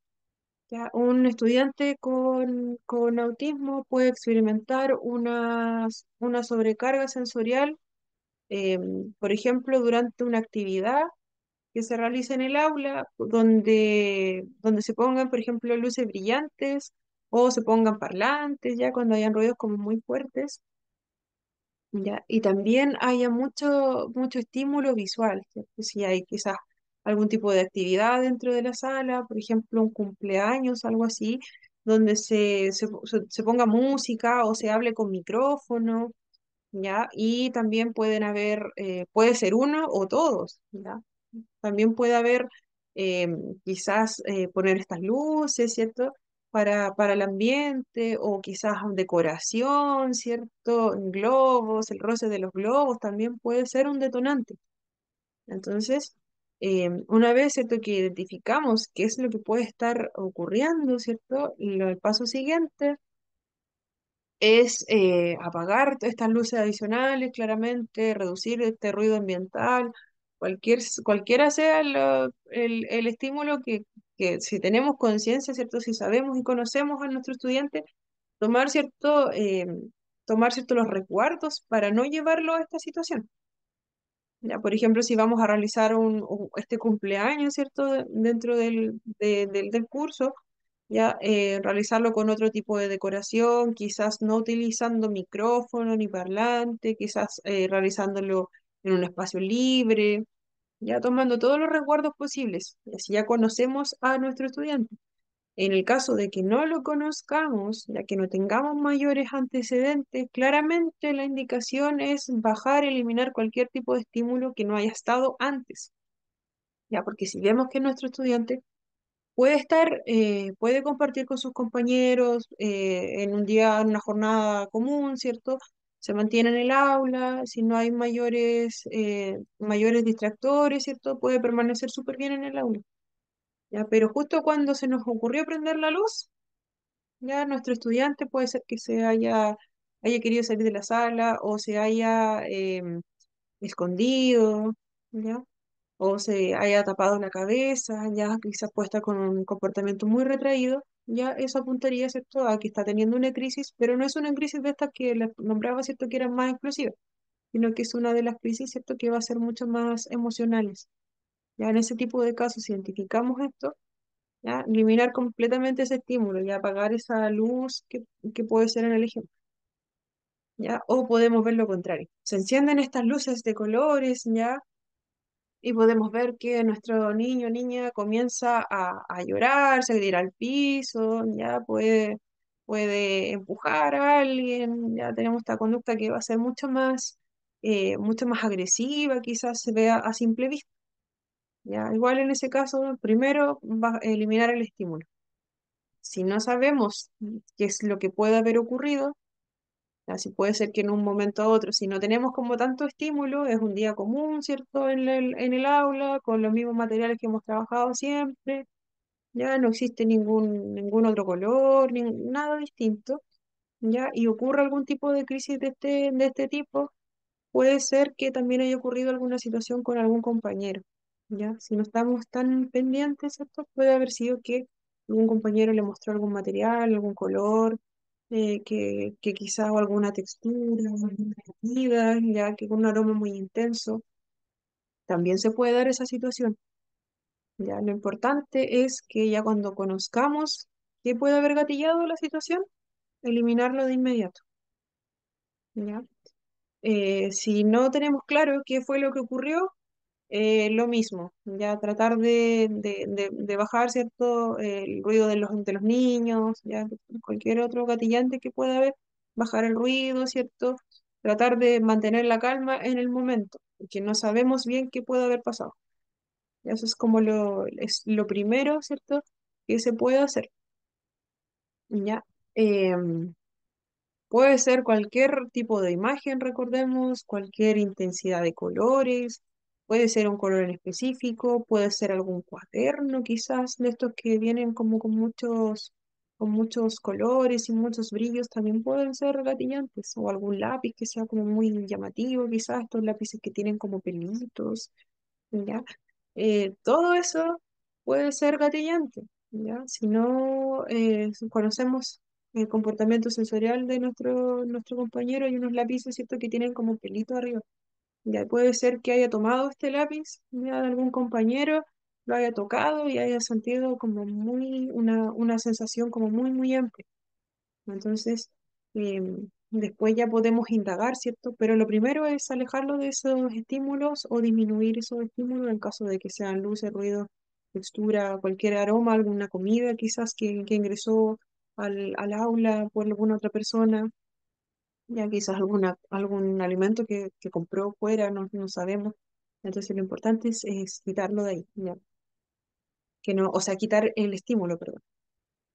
Ya. Entonces, ¿cierto? Se elimina, ¿cierto? Para que no ocurra la situación, también anticipar, ¿cierto? Buscar opciones de materiales o actividades que sean mucho menos estimulantes visualmente, como quizás lápices de colores con menos intensos, menos brillantes, también permitir descansos visuales, ya que son súper importantes todas estas pausas visuales. Ya, si hay mucho ruido en el recreo, por ejemplo, eh, ya si ocurre durante el recreo, ya pueden haber muchos factores en el recreo. Ya muchos niños, ruido de la ciudad, ruido de animales, ya pueden haber muchos de vehículos, quizás. Pasa mucho con estos vehículos, ¿cierto? Que están adaptados, ¿cierto? O estas motos que a veces las adaptan para que tengan este sonido como de golpeteo, ¿cierto? Que suenan súper fuerte. Ya para un niño, niña, adolescente o adulto que tiene esta sensibilidad, ¿cierto? Este umbral, ¿cierto? Tan alto, ya. Cualquiera de estos ruidos va a ser, imagínense, para nosotros es súper fuerte, ¿cierto? Cualquier tipo de sonido como de estos vehículos, ¿cierto? De las motos que a veces suenan como un cohete, ya, sí, digámoslo así. Ya para nosotros puede ser hasta incómodo, ¿ya? Imagínense cómo va a ser para eso, para una persona que lo siente, pero amplificado por 10 por 100, ¿ya? Imaginemos esa Profesora, sensación y lo abrumante que puede ser. Susana, es como el video que nos mostró, ¿cierto? sí, Cuando ellos sí, están tridimensional, todo ese video. Me acordé de ese video porque como usted dice que como que ellos, todo es como más intenso para ellos, los ruidos y claro, todo. sí. Entonces, claro, recordando, ¿cierto? El video que vimos, sí, muy bien, Susana. Sí, ese es un claro ejemplo, ¿cierto? De cómo sería esta sensibilidad, ¿cierto? A los ruidos, en este caso. Ya puede pasar también con algún estímulo visual, con tocar algo, con algún aroma, ya puede pasar. Pero en el video se te ejemplificaba súper bien lo que puede sentir una persona, ya, porque todos lo sienten como muy, muy fuerte, muy amplificado, y estando, ¿cierto?, en un contexto seguro, ¿cierto?, estando con la mamá, ¿cierto?, este niño, ya, pero aún así comienza a sentir todo muy amplificado. El sonido de las bolsas, las conversaciones, en este contexto que era un mall, ¿cierto? Puede ser completamente muy difícil para los niños, ¿cierto? Con esta sensibilidad, ¿cierto? Tan aumentada, estar en un contexto así, con tanta gente, con tanto ruido, con tanta luz, ¿ya? Y finalmente, ¿cierto? De detonar, ¿cierto? En estas crisis sensoriales, que es lo que estamos viendo ahora, que a simple vista, ¿cierto? En ese caso, ese niño, ¿cierto? Tenía una crisis que era mucho más visual, que podía pasar como una pataleta para otra persona que lo queda viendo y dice así como, wow, este niño tiene una pataleta, ¿ya? Pero en el caso de ese niño, claramente estaba teniendo una crisis por la cantidad de estímulos que tenía, que para él estaban amplificados. ¿Ya? Si nos ponemos a pensar, ¿cierto? Como les decía, en todos los ruidos que pueden haber al exterior, en el colegio, ¿cierto? Los gritos, los gritos, las conversaciones, a veces nos falta que alguien se pone a jugar algún juego, la pelota, ya todo eso amplificado, imagínense cómo que debe ser de caótico. Para nosotros, ¿cierto? Como adultos puede ser caótico todo ese ruido, ¿ya? Y más, ¿cierto? Sumado al ruido de la calle, ¿cierto? Es súper fuerte. Estar en un colegio, en un recreo, es súper fuerte, ya, la cantidad de estímulos que hay. Puede variar de colegio en colegio, claramente, pero generalmente en ciudad, sobre todo, donde están muy cerrados los patios, el ruido es súper abrumante. Ya, uno puede estar ahí, pero con el tiempo uno se acostumbra, ¿cierto? Y ya como que no lo siente tanto. Pero para una Profesor, persona que tiene esta sensibilidad o que recién ha llegado ahí, se da cuenta que hay mucho ruido, que es mucho, mucho, mucho, y se distrae muy fácilmente. profesor, Susana. eh, ¿usted qué consejo nos daría cuando, bueno, yo lo que he visto esas crisis cuando se ponen agresivos? ¿Qué consejo nos daría en ese caso que esté muy agresivo? ¿Cómo lo podríamos como Ya, abordar en ese momento? ya. En el caso de agresividad, ¿cierto? En el caso de que la crisis lleve a que un niño sea agresivo. Se escucha muy bajito, Susana. Ya, creo que escuché más o menos como eso. Ya, vamos para allá. Tranquilidad. Ya, vamos a llegar a ese punto. Ya, pero primero voy a terminar de explicar esta partecita. Ya, porque el último punto dice justamente, ¿cierto? Fomentar, ¿cierto? Que la persona se encuentre segura. Ya, entonces, ¿cierto? Si encontramos, identificamos, ¿cierto?, en donde nos habíamos quedado, este detonante que podía ser en el patio del colegio, ¿ya? Puede darse la opción, si conocemos al niño, ¿cierto?, de quedarse en un área mucho más tranquila durante los recreos, ¿ya? Puede ser que prefiera quedarse en la sala, puede ser que se le puedan proporcionar, ¿cierto?, estos auriculares, ¿cierto?, que son estos audífonos con cancelación de ruido para reducir el impacto del ruido, funcionan súper bien. ¿Ya? Y claramente si es compatible, ¿cierto? Con el niño, el poder usarlos es ideal para un recreo, ¿ya? No eliminaría lo que es participar, ¿cierto? Podría estar afuera, ¿ya? Pero estos audífonos, ¿cierto? Si son de buena calidad, ¿cierto? Aíslan mucho todo el ruido externo. Son súper aconsejables, ¿ya? Entonces, si esa es como la dificultad, se puede utilizar. Sí, o también se te da esta opción de que pueda quedarse dentro del aula, ¿ya? Otra cosa importante, y ahora vamos hacia el último punto. Cuando ocurre este tipo de situaciones como adultos, ¿cierto? Tenemos que procurar siempre mantener la calma, independiente de lo que veamos, a menos que nuestro niño esté golpeándose, se esté poniendo en riesgo su salud, ¿cierto? Física o esté agrediendo a otro compañero. Ya, ahí ya claramente, si es un momento, una urgencia, ¿cierto? No está controlado estos protocolos de contención física dentro del ámbito escolar, así que tengamos mucho ojo con eso. Ya, pero si vemos que realmente la situación amerita que nosotros, por ejemplo, tengamos a un niño que se está golpeando, se sacó sangre de la cabeza, por ejemplo, y lo sigue haciendo, claramente ya ahí ya tenemos que abordar un poco más, ¿cierto? poner algún tipo de contención, ¿cierto? Poner algún cojín, alguna almohada, porque puede que siga, continúe con ese movimiento. ¿Ya? Si ya está agrediendo a otro compañero, por ejemplo, si toma a alguien y no lo quiere soltar, no se da mucho, pero puede pasar.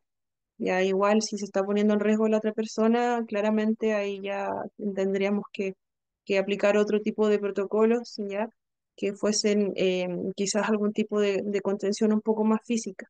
Se tiene que evitar, ¿cierto? De todos modos, llegar a ese tipo de situaciones, ya porque, como les decía, no está 100% normado, ya, y regulado dentro del establecimiento la contención física. Antiguamente se podía hacer, pero ahora no se puede.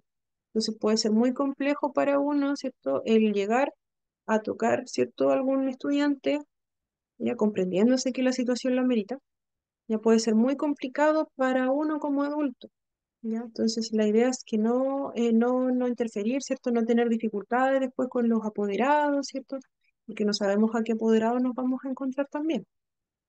Entonces, como les decía, si ocurre, lo ideal, ¿cierto? En un establecimiento, cuando llegamos, ¿cierto? Es saber qué protocolos tienen para este tipo de situaciones.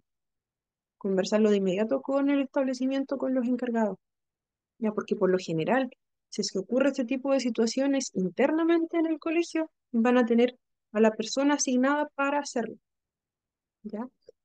O estando más de una persona, ¿cierto? Sin que no sea solamente uno, pero se entiende que claramente si alguien está en riesgo su vida, ya vamos a tener que tomar acciones como más físicas. Ya si alguien está tratando de salir, ¿cierto? Por la puerta, no lo podemos dejar salir.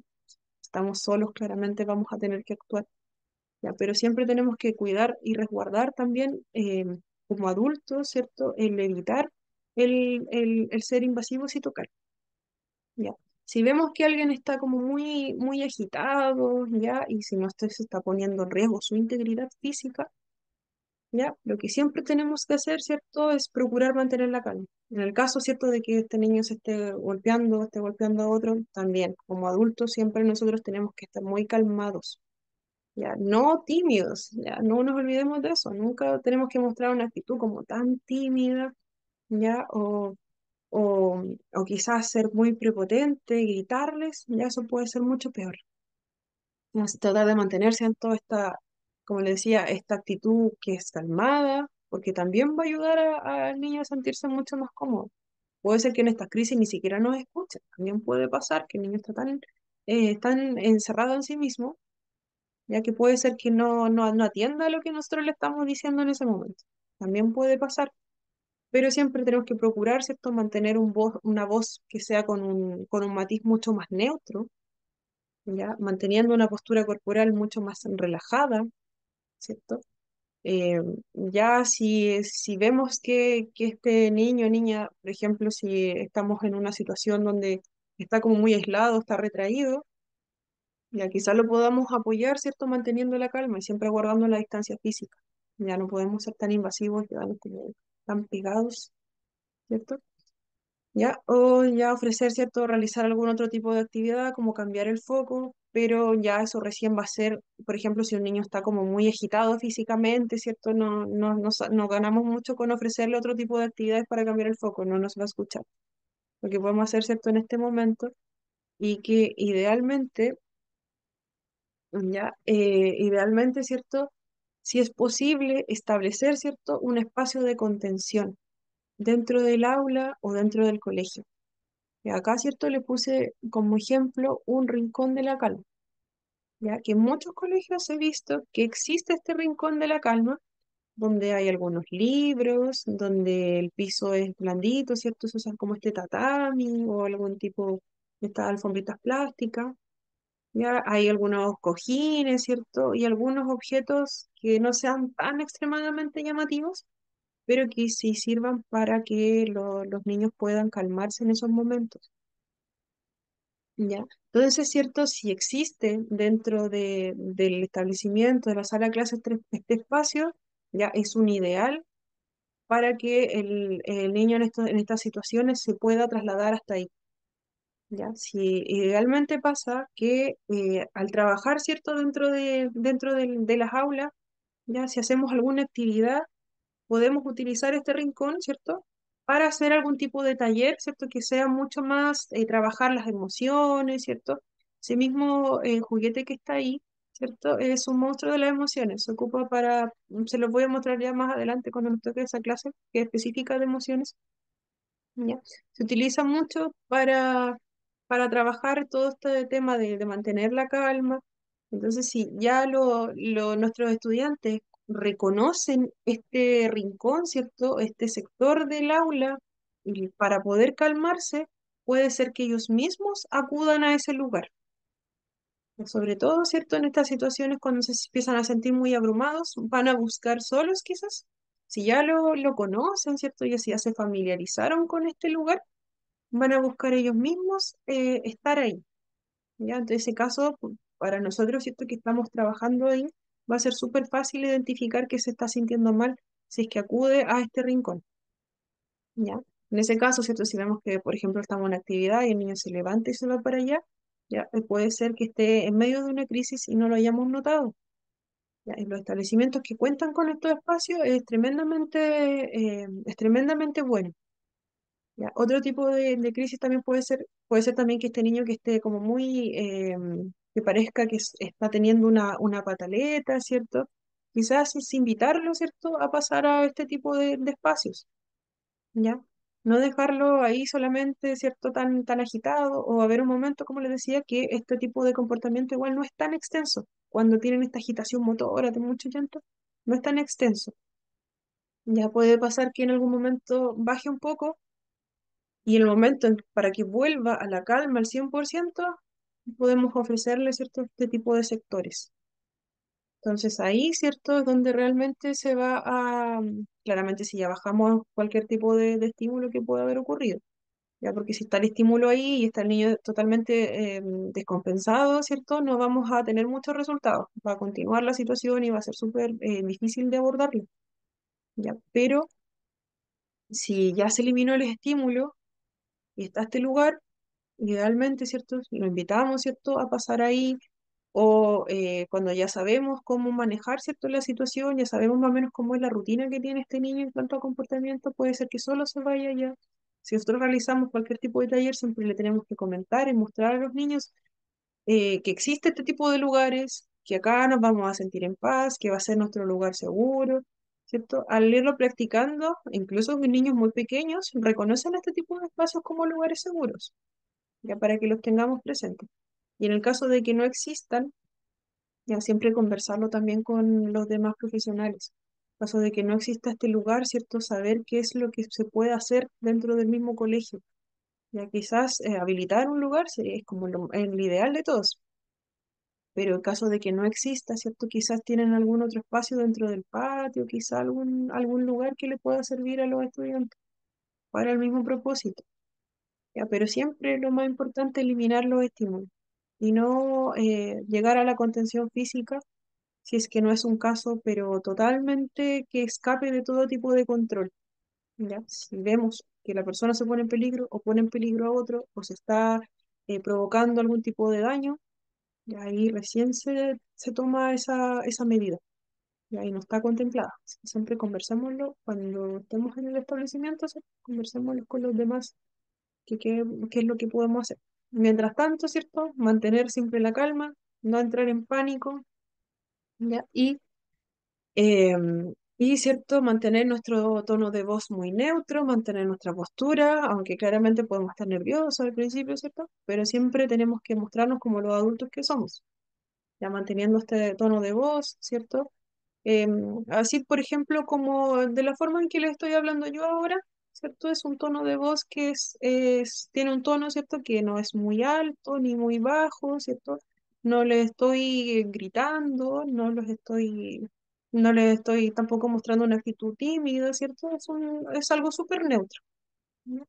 Entonces, algo así podría ser, ¿cierto? El tratar de comunicarnos de una manera súper clara y súper precisa, ya de una manera súper sencilla. Ya.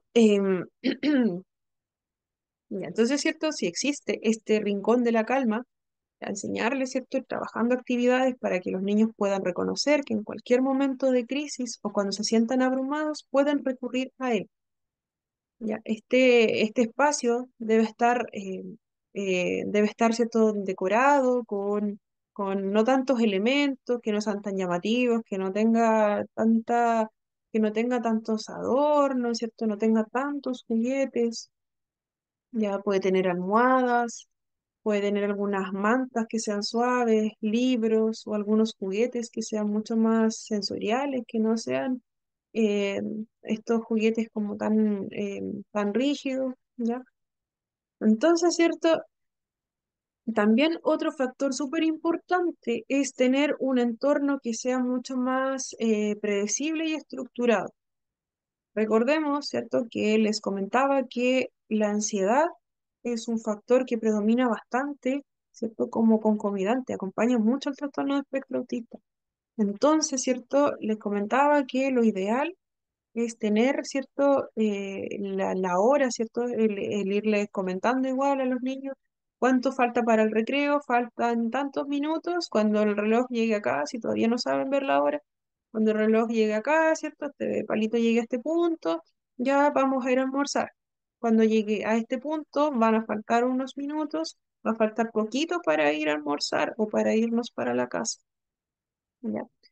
También estas señales deben ser súper claras, también para cambiar de actividad, para todo tipo de transición, ¿ya? Lo mejor es ir anticipando, tener un horario súper rígido, ¿ya? Para no provocar estas situaciones de ansiedad, ¿ya? Y mantener la calma de nuestros estudiantes. Esto aplica sobre todo para niños pequeños cuando recién se están incorporando, ¿cierto?, a la rutina, ¿cierto?, de un primero básico, por ejemplo, que es un ejemplo súper potente que me ha tocado ver, ¿cierto?, cómo llegan, ¿cierto?, los primeros días a clases, ya versus un segundo básico, ya que ya están mucho más acostumbrados y está mucho más estructurado todo. Entonces, ¿cierto? El poder anticiparle a los niños cómo va a ser la estructura de la clase, ya que en algún momento va a pasar tal cosa, ya cuánto falta para irnos, cuánto falta para eh, qué clase viene ahora, ya eso también va a servir mucho para evitar este tipo de crisis. Ya también, ¿cierto? Llevar, ¿cierto? En cuanto a los materiales, ¿cierto? También ir anticipándolo, cualquier cambio en el entorno también. ¿Ya? Cualquier tipo de actividad que nosotros realicemos para poder favorecer, ¿cierto?, el control que ellos puedan tener ante la situación. Por ejemplo, vamos a pegar algún afiche, ya comentarles, vamos a pegar esto acá, o vamos a cambiar en los muebles, vamos a poner esto acá, y por qué. Ya siempre es importante comentarles todo lo que estamos haciendo, ¿ya? Em, Eso es lo que se busca para que la persona se encuentre segura, ya creando un ambiente que sea mucho más favorecedor, que pueda apoyar, ¿cierto? Que le pueda dar un espacio para calmarse, que no esté obligado, ¿cierto?, a quedarse en su silla, ¿cierto?, en su puesto, sino que tenga esta opción de caminar, de alejarse un poco, ¿cierto?, de los demás, quizás son los mismos compañeros los que van a detonar esta crisis. Porque quizás pueden estar como muy enfocados en alguna actividad, pueden estarse riendo mucho, también pueden provocar algún tipo de crisis, ya también dándole esta sensación de control, ya también haciendo predecible el entorno, podemos evitar todo este tipo de situaciones. Otra estrategia, ¿cierto?, es darle tiempo y privacidad y espacio, ¿cierto? El espacio que necesita, acompañarlo en silencio. Ya siempre es importante reconocer, reconocer, ¿cierto?, en profundidad a la persona con TEA. Cuando ya estemos más tiempo, ¿cierto?, dentro del establecimiento, vamos a saber sus características, vamos a saber qué le puede afectar, vamos a anticiparnos y también en momentos de crisis también vamos a saber, ¿cierto?, cuáles son sus necesidades, ¿ya? Y también vamos a saber cómo actuar de una forma mucho más respetuosa y mucho más empática, ¿ya? Vamos a saber, ¿cierto?, qué le pudo haber gatillado la crisis, vamos a saber qué es lo que necesita en ese momento. Pero si no conocemos bien la situación, siempre el resguardo, ¿cierto? Que es solamente estar en calma, ¿cierto? Saber que uno está ahí, mostrarle que uno está, pero no ser nunca invasivo, ¿ya? Es importante, ¿cierto? darle tiempo, privacidad y espacio, ¿cierto? Acompañarla en silencio. ¿Por qué? Porque es importante, ¿cierto?, estar viendo que no ocurra ninguna situación que lo ponga en riesgo, como lo habíamos comentado, que no ocurra ninguna situación en que se golpee o golpee algún objeto o golpee a algún compañero. Es importante estar ahí, mostrarle que estamos, pero respetar, ¿cierto?, que quizás se necesita tomar este espacio en el rincón, ¿cierto?, que va a ser que el rincón que le va a producir más calma, ¿cierto? Darle ese espacio. Ya. Ya, cualquier acción que nosotros realicemos pudiese quizás aumentar la sobrecarga que tiene, ¿ya? Evitar, ¿cierto? Quizás más estímulos, quizás ofrecerle algún tipo de juguete en ese momento no va a ser lo más propicio, ¿cierto? Puede aumentar la ansiedad, puede aumentar, ¿cierto?, estas sensaciones que tiene y puede empeorar la situación finalmente. Sobre el tacto profundo, ya acá, ¿cierto? Aparece, no sé si las han visto en algún momento, estas mantas con peso. Ya estas generalmente, si son favorecedoras para algún niño o niña, puede que las tengan en su hogar. Ya no son tan comunes dentro de los colegios. Si el colegio la tiene y algún niño le sirve, perfecto. ¿Qué es lo que hace esta manta? Ya simula, ¿cierto?, el abrazo, apoyo. Para algunos niños puede ser muy relajante y calmante. ¿Ya qué va a pasar con estas mantas? Si se están ocupando en la casa, si los padres nos transmiten que ocupan estas mantas, pesan entre 2 hasta 10 kilos, ya pueden ser muy variables. Ya, si se usa, ¿cierto?, en momentos de crisis esta manta dentro del hogar y los padres la envían, ahí recién podemos utilizarla. No va a ser que si en el colegio está la manta vaya a servir para todos, porque si ponemos una manta con peso a un niño que es muy sensible y no está utilizando ese tipo de elementos, vamos a provocar una crisis total. Entonces, si existe ese tipo de elementos y son enviados por los padres para un niño en específico, son solamente para él. La forma en que la ofrezcamos también nos las van a decir ellos, ¿ya? Porque puede ser que este niño o niña ya tenga tan internalizado el uso de esta manta que puede ser que el momento en que esté entrando, ¿cierto?, en esta crisis, puede ser que simplemente vaya y la tome, ¿ya? O vaya y la solicite. Ya, puede ser que la busque. Entonces nosotros ahí tenemos que saber, ¿cierto?, cómo entregársela. Ya, pero no es para el común de todos los niños. No generalicemos en cuanto a esto. Ya, otra cosa muy importante es, ¿cierto?, no tocar su cara para secar las lágrimas, no hablar, ¿cierto?, ni ofrecer agua. Esto puede incrementar la crisis, estar atento al lenguaje corporal de la persona. Como les decía, para algunos, ¿cierto?, puede ser muy favorable recibir un abrazo, una palabra de contención en algunas situaciones que requieren, ¿cierto?, mayor apoyo, pero en este tipo de situaciones puede resultar muy contraproducente. ¿Por qué, cierto? Esto puede empeorar la situación, puede aumentar la crisis, tocar la cara, ¿cierto?, sobre todo, que es muy sensible, sea para lo que sea, ¿cierto? Si tenemos un niño que está llorando, ya nosotros vamos, si le tocamos la cara sensorialmente, ¿cierto? Es una sensación muy fuerte. Recordemos que la parte más sensible es la boca.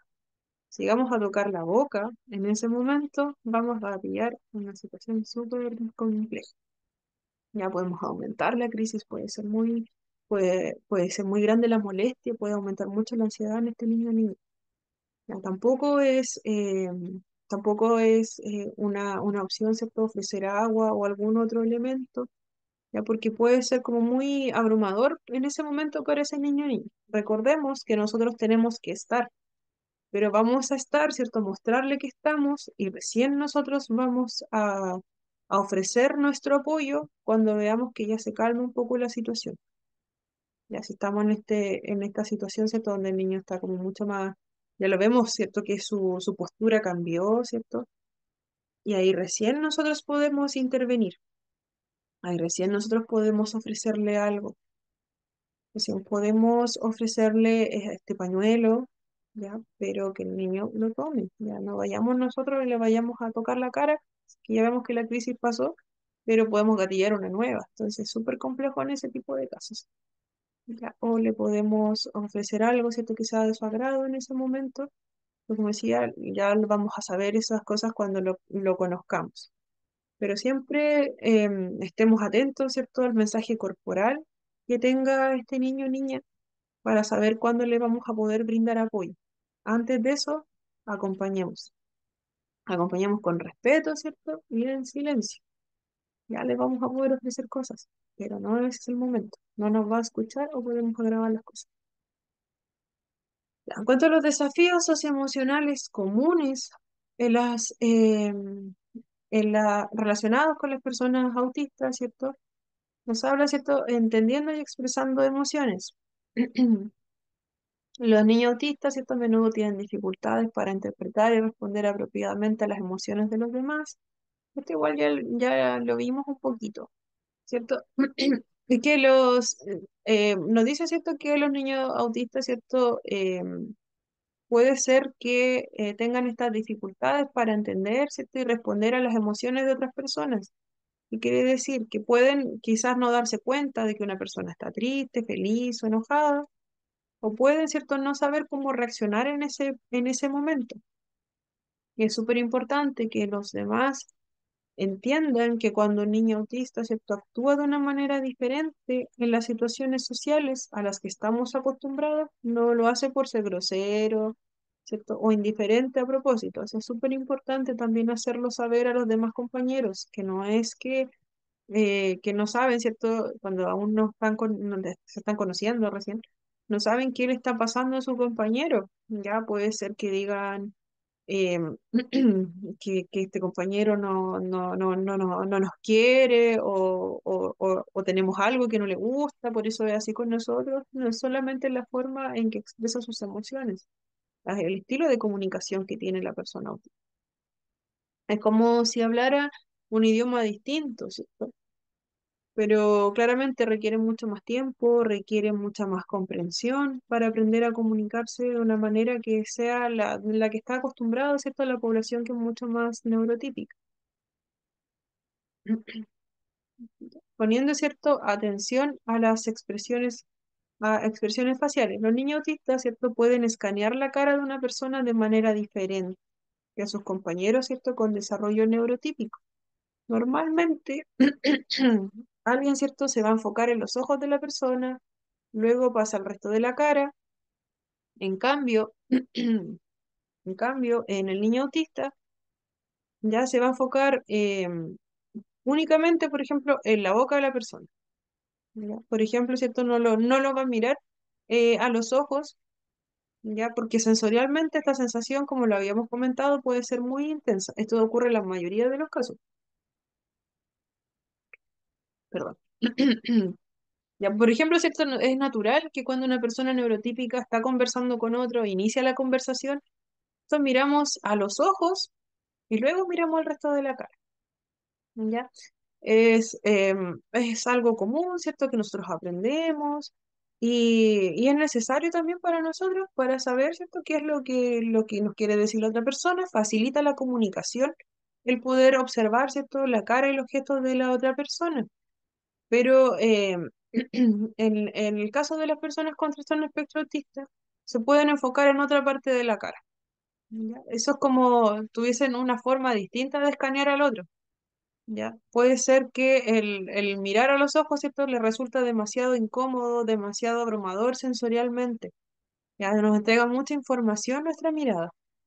Por eso para ellos, ¿cierto? No es una prioridad, ¿cierto?, mirar a los ojos, pero a la vez esto también puede dificultar la comunicación porque nosotros transmitimos mucho a través de la mirada. Entonces, si no lo tenemos como un elemento, ¿cierto?, internalizado, el mirar las expresiones de los otros, ya se nos va a hacer mucho más difícil generar, ¿cierto?, este reconocimiento de emociones.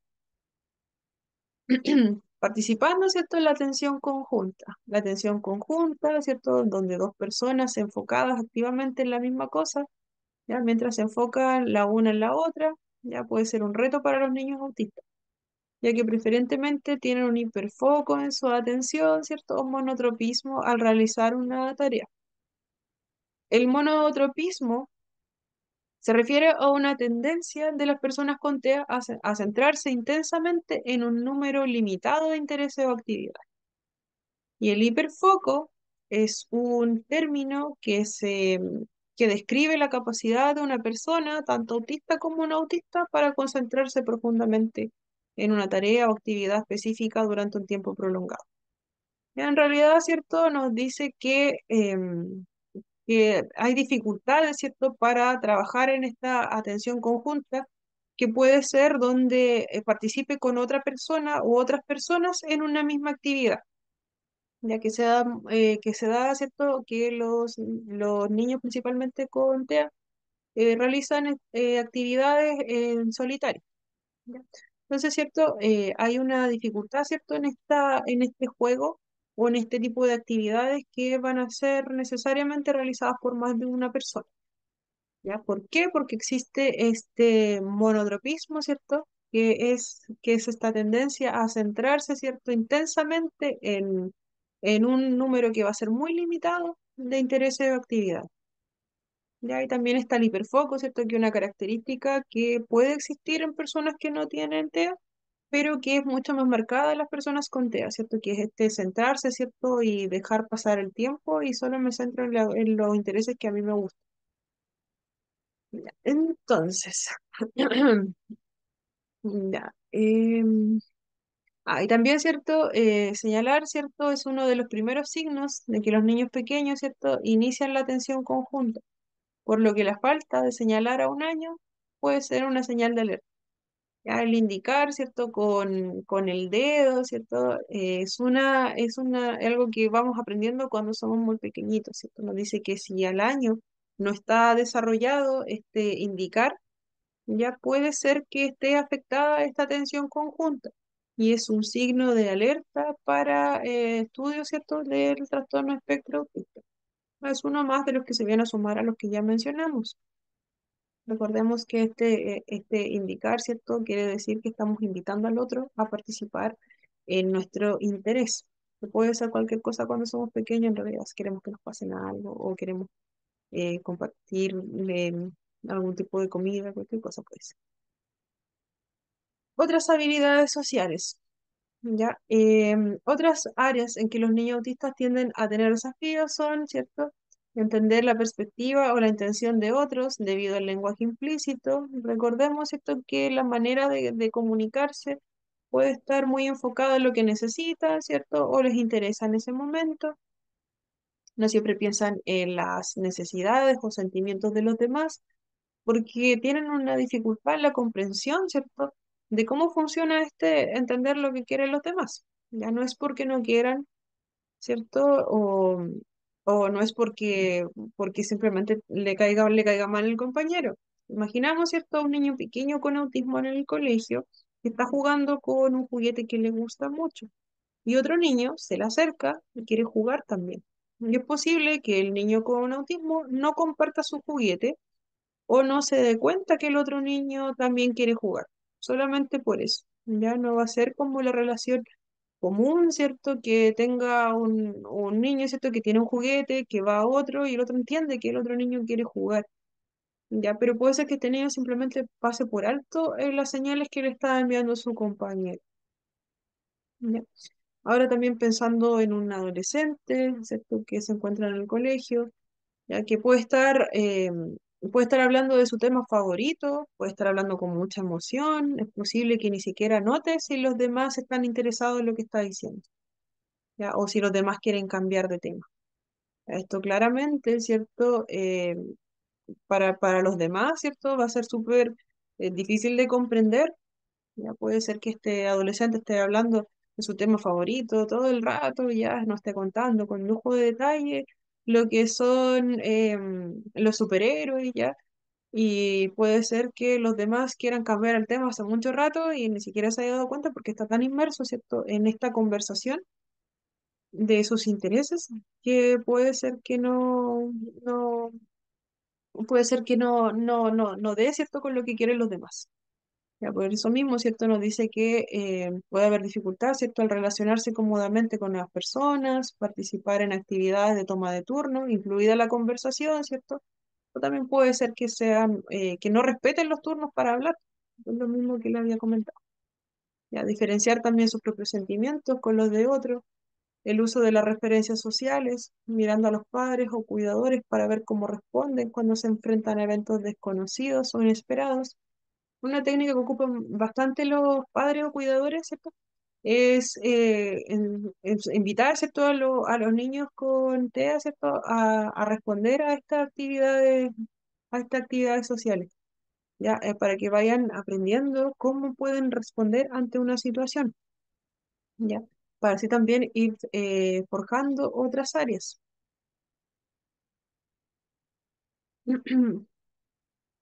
Los niños autistas, ¿cierto? Pueden resistirse a los cambios en la rutina o el ambiente.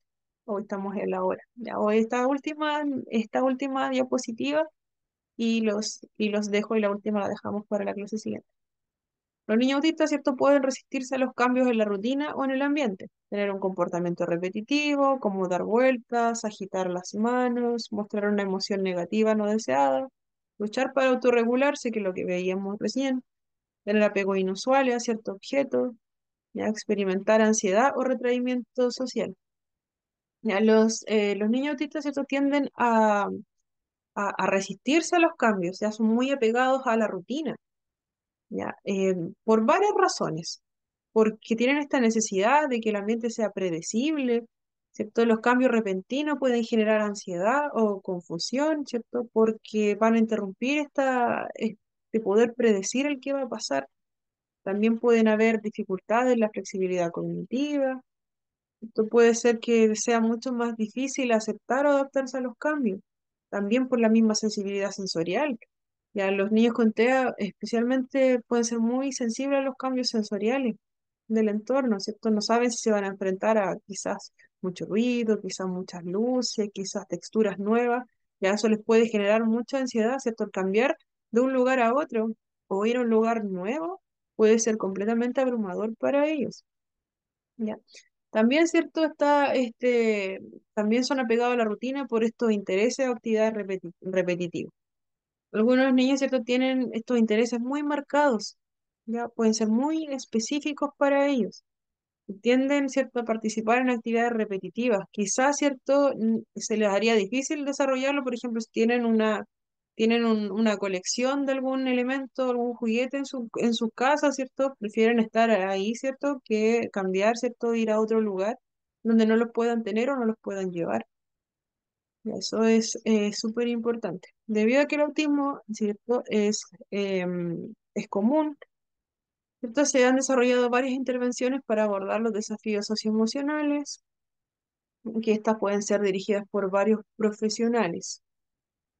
Entonces, yo creo que vamos a llegar hasta aquí, ¿ya? Porque igual nos falta como ver algunas técnicas que se aplican solamente para no ocuparles más su tiempo, para no pasarnos de la hora, y vamos a dejar pendiente, ¿cierto? ¿Cuáles son las intervenciones comunes para los desafíos socioemocionales relacionados con el autismo?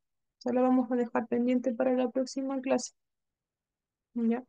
Y luego de esta viene este cuadrito, consejos para cuidadores, pero este igual lo pueden revisar ustedes, pero igual lo vamos a ver la próxima clase, ¿cierto? Este pequeño pedacito que quedó acá, que ustedes igual lo pueden ver, lo pueden leerse. Este está completo en el documento. Ya, pero igual ahí les quedo debiendo ese último cuadrito de ahí y el final, ya, para no hacerlos demorar más, así que se tienen que retirar su nombre en el chat, ya, y espero que les haya agradado la clase, era harta información el día de hoy. Y cualquier duda, consulta, es el momento. Si no hay dudas, consulta, nos podemos retirar.